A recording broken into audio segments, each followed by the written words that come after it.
പണ്ട് ധ്യാന്റെ കൈ നോക്കിയിട്ട് ട്രിവാൻഡ്രത്തുള്ള ഏതോ ഒരു ആള് പറഞ്ഞിട്ടുണ്ട്, മോനെ നാക്കാണ് നിന്റെ നാഗം. ഇന്ന് നാലാമത്തെ ആളാ പറയുന്നത് ധ്യാൻ വിളിച്ച ഫോൺ എടുക്കുന്നില്ല. വിനീതേട്ടൻ നേരത്തെ നീ രാസിപ്പല്ല. വിനീതം എടുക്കാറില്ലല്ലോ. എന്നോട് ആദ്യം പറഞ്ഞ നമുക്ക് ഹൈപ്പൊന്നും വേണ്ട, ഇമ്പ്രൂവ് നമുക്ക് അധികം പിടിക്കണ്ട. ഞാൻ നോക്കുമ്പോ മെനഞ്ഞാന്നോട്ട് ഉള്ള രണ്ടാളും പോയിട്ട് ഇന്ന് രാവിലെ ഒരു ഇന്റർവ്യൂല് പറഞ്ഞ അതാണ് ജീവിതം, ഇതില് ഒരു പട്ടി ജീവിതം. എന്റെ അച്ഛനെ അറിയില്ലെന്ന് തോന്നുന്നു. ഒരു ഇന്റർവ്യൂ കൊടുക്കാൻ പറ്റിയ സമയമാണ്. എല്ലാം തുറന്നു പറയും.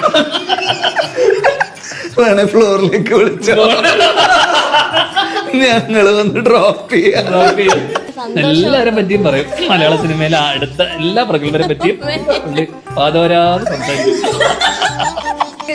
ഒന്ന് കണ്ണുടച്ചോട്ടെ. കരഞ്ഞു പോയി.